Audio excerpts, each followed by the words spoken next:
The next Battlefield 6 playtest, ladies and gentlemen, is starting this Friday. So if you haven't checked your email yet, whether you got an invitation or not, I would recommend you do this after you watch this video. If you enjoy my channel, leave a like and subscribe, and let's get into it. DICE has actually revealed a lot of things about the next Battlefield 6 playtest. Among other things, improvements to sliding and landing mechanics, and probably general movement, and then also infantry versus equipment balance, and more, and we're gonna go over all of that in this video. So, what did they say about movement? They said that it will improve sliding and landing mechanics, and they are still selecting optimal parameters. What could this mean? If you aren't aware, the game has a lot of movement. It has sliding, it has bunny hopping, it has landing roll after you jump from height, from windows, or if you're, barging into a door, then you can do a dolphin dive, and they're gonna adjust all of those things. How they're gonna adjust them?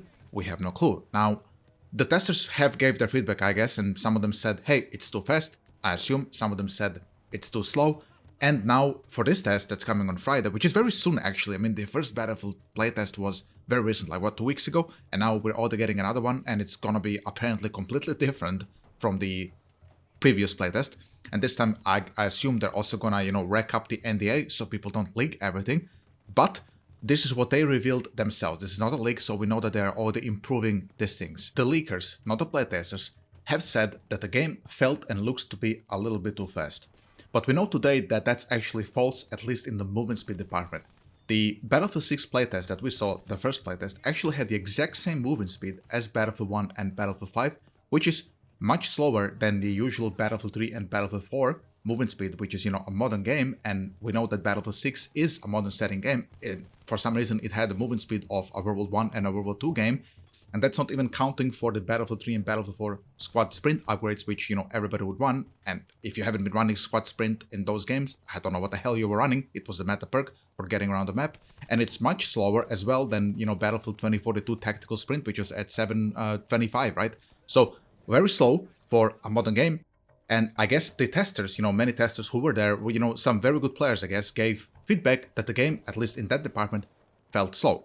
So in my opinion, what DICE might be doing here is adjusting the movement speed to go a little bit higher, and it's probably going to meet Battlefield 3 and Battlefield 4 standards for the playtest that's coming on Friday. And then they might, adjust slide and the other mechanics to be either a little bit slower, a little bit faster, or, depending how the game's going to flow. And they already said that they're going to rapid fire a lot of this Battlefield playtest. So for this playtest, it might be super fast. For the next one, it might be like super molasses slow. And they're gonna see what sticks with the playtesters the most and what's like the most positive feedback they received so far. But what we know for sure is that they're not getting rid of movement mechanics. The slide, the crouch sprint, and everything else is staying in the game. And they're not removing. They're just gonna adjust the parameters of that. And like I said earlier, how they're gonna adjust those, it's gonna depend all on the playtesters.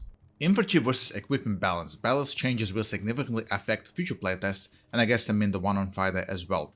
They also provided a separate bullet point, where they showed that people have taken out tanks and LAV and the other vehicles, mostly with RPG, and it was like really 40-50% for the RPG, and I assume there was another launcher included there as well. They haven't showed it, but was there a throw or some other type of launcher, maybe a lock-on launcher, something like MBT Law or Javelin, seem to have not been used at all. And I have been reading some leaks that were saying that the Javelin kind of sucked, and I guess they're going to be buffing Javelin against vehicles, or they're going to be nerfing the vehicles against Javelin, which is, it's fine. I mean, if some gadgets aren't good and there's a problem with vehicles, buff the gadgets. But I also want to make sure that the balance is very good between vehicles and lock-on launchers.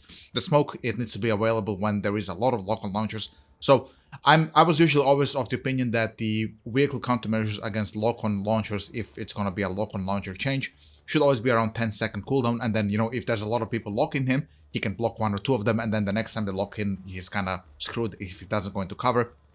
And I guess you can, since we know that there is going to be vehicle attrition, having lock-on launchers spamming him at the vehicle repair station when he's trying to repair or getting ammo might be a little overwhelming if the countermeasure cooldown is very, very long, in my humble opinion. There was also a lot of talk about the support and medic being fused in one class, and while that personally doesn't bother me that much, of course, if I could, I would just keep support and medic separate characters, but since they're getting fused here, the problem I had was maybe the ammo box regenerating health and ammunition for just one class might be a little bit too much, and I think they're probably gonna adjust this in this playtest. They either might separate it that, you have to equip either an ammo box or a med pack, something like Angel from Battlefield 2042 or the other cringe specialist from that game.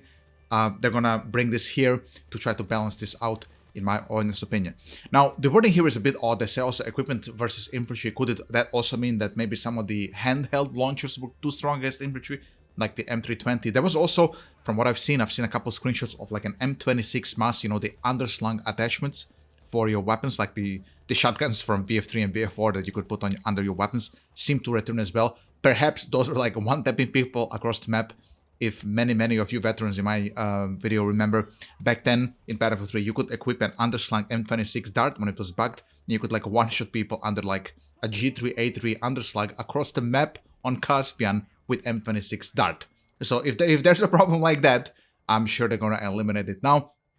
And, you know, I'm very happy that if a lot of those things are a problem, the equipment are not being used correctly, they're too strong, they're too weak, that this is being adjusted very quickly, and we're not going to repeat some other situations from other games where those problems are going to remain in the game for a very long time. My personal wish, and I would also love to hear your personal wishes, just let me know in the comments what would you like added or changed in the Battlefield 6 playtest so far. For me personally, the thing I enjoyed the least when I saw it was the perk system. If you watch my video about it, I have said that I don't like active abilities in my Battlefield game, because I think those can very easily transform into, you know, hero shooter slop where you're just sitting in a building and spamming ultimates, because it's going to be like the most viable way of just defending objectives and, you know, getting kills, and just everything's going to revolve into people holding angles and just spamming these fucking active abilities. So I really hope that is gone. I would like to see some changes. They don't have to be in this playtest, but gradually I want to see them move away from that and just have it a bit more passive perks like we had, you know, in all the other greatest Battlefield games of all time, like BF3, BF4, and Battlefield 1. I think the only active thing I was okay with, and, you know, even that, I'm not a big fan of it, but I can accept it, would be, I guess, the Battlefield 5 calling system. Yeah, you know, the sector artillery, the V1 rocket, yeah, it's cool, I guess, you know, if we must have it, then fuck it, put it in. But to have it, you know, on every class has its own ultimate, no, for that, dog, I'm not down for sure. You can sign me out of that shit immediately. So yeah, that's gonna be it for the video, guys. Like I said, open your email, check if you were accepted in Battlefield Labs. If you were, like I said, keep an open mind, leave very good feedback, you know, be critical of the game in the areas where it needs to be critical. If you enjoyed watching this video, leave a like and subscribe. I'll see ya in the next video later this week. Bye bye, thank you so much for watching, see ya.